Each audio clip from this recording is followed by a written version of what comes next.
This is Scott the Fix Guy. Today we have a Samsung stove where the keypad, the touchpad, does not respond to pressing the buttons. A couple of the buttons work, but 90% of them don't.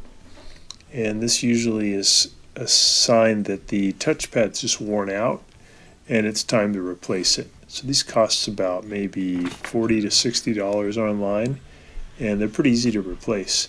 So we unplugged it, pulled it away from the wall, and we just got to take off a couple of Phillips head screws on the back.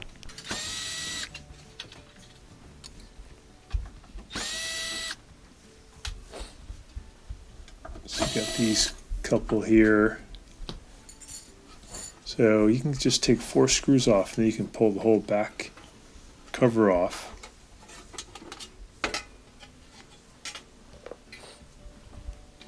I'm going to pull out this ribbon cable. We're going to pull back on these 2 plastic tabs, and then we can pull the ribbon cable out.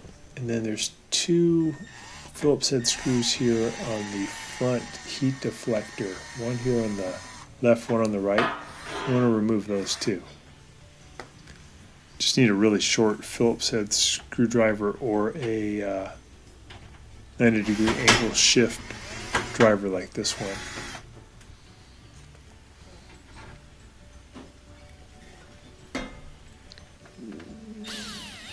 Let me get these screws out here in the back.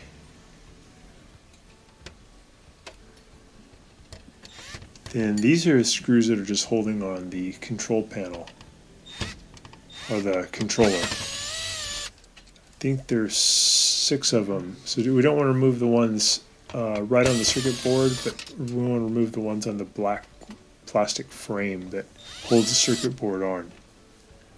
So we're going to end up removing the whole console here to work on it. So to do that, though, we have to get the controller off, and it's just got to remove those screws that hold it on.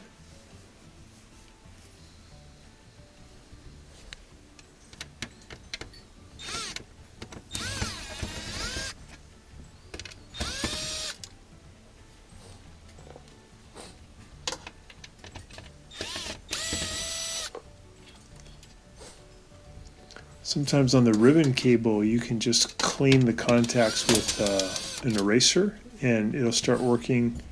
Tried that on this one, so it didn't help, so I'm going to be replacing the touchpad itself. I got to get the spark module off too. There's a couple of Phillips head screws holding that on. There's also a green ground wire we have to remove. Again, pretty easy because they're just all Phillips head screws. That off. There we go. I'll get this ground wire off. And then there's 4 more Phillips head screws that are holding the console onto the frame. You get those off too. There's actually one in the corner here. I got that.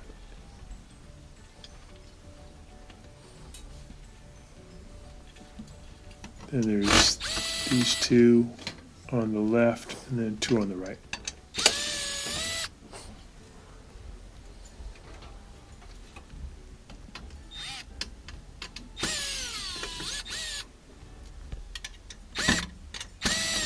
There we go. So we should be able to lift it off now.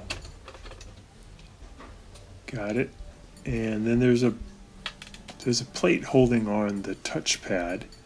It's held on by 3 screws. It's pretty easy. We're just going to zip those out.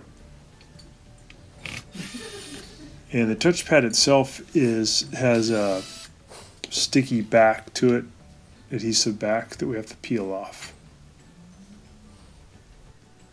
Here's the part number for the new touchpad. This one lasted, they said, about 6 years before it had trouble. Get these online. I saw the price range between $40 to $60.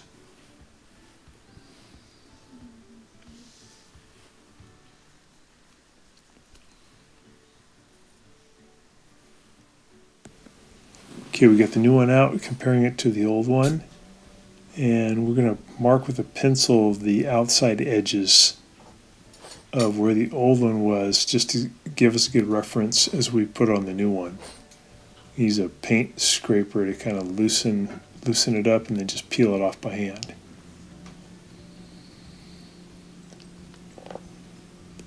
Yeah, they're pretty cheap quality. I'm surprised that they would even last 5 years.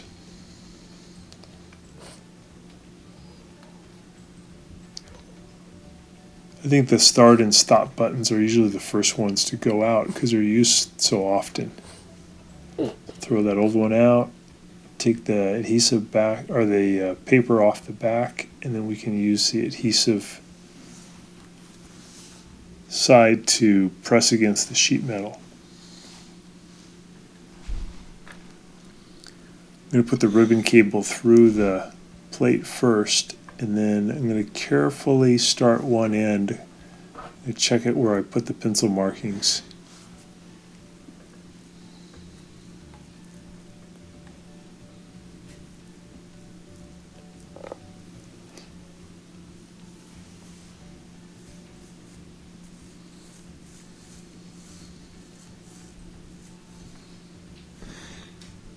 There we go. We're just going to push that down tight.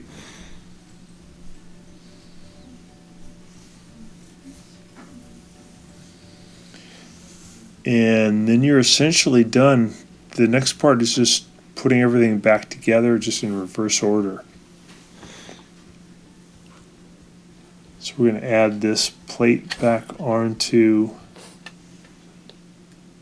the console, and we'll add those screws back in. Just 3 of them.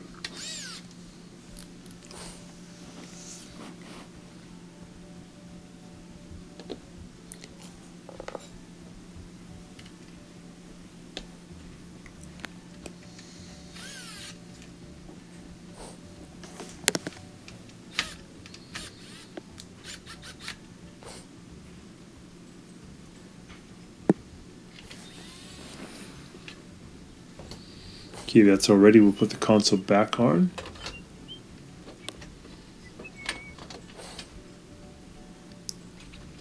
Put those 4 screws that hold the console onto the frame.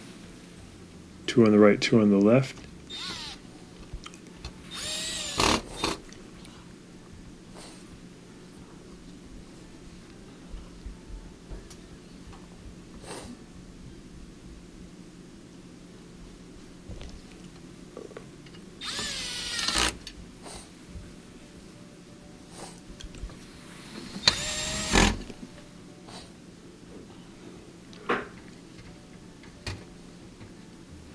Put the ground screw back on, and then the spark module.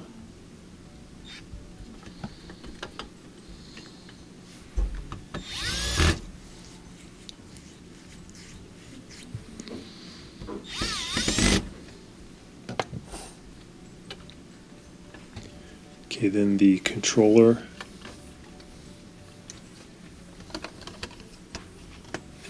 And that one has a lot of screws holding it on. I think, again, it was 6 of them.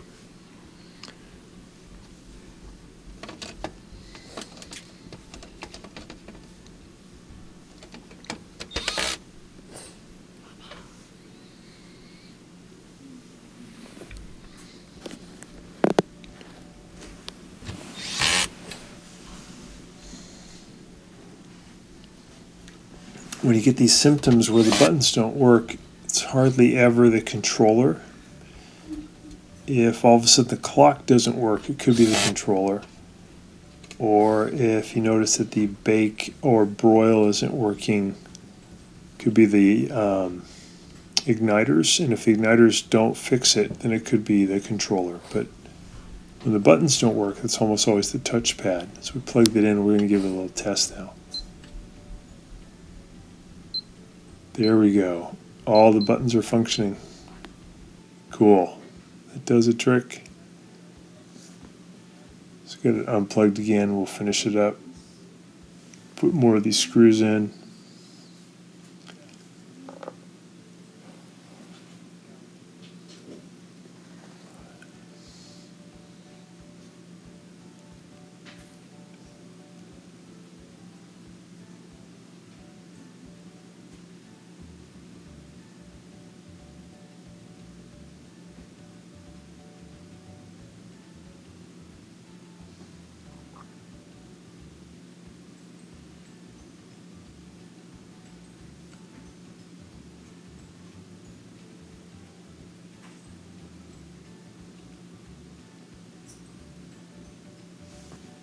Some of the screws have these wire keepers, little wire pieces that hold the wire bundle into position.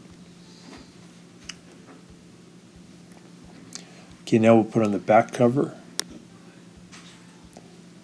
That's pretty easy. It's just going to slide on, and the bottom goes in first, and then we'll put in a couple screws to hold it.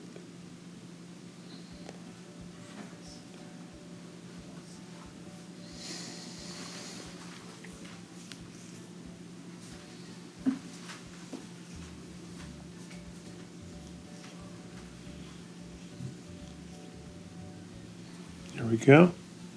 We have these little side pieces go in.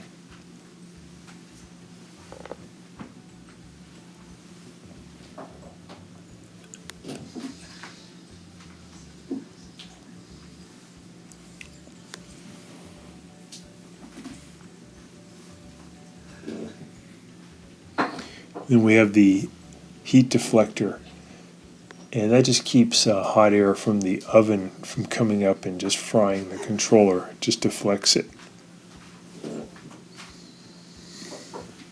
Let's get one screw on the right, one on the left.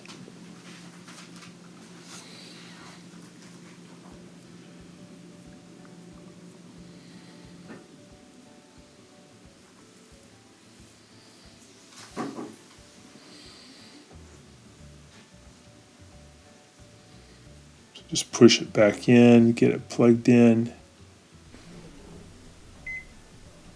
and there we go. Bake's working. Back to normal.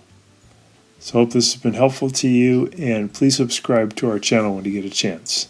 Thanks for watching.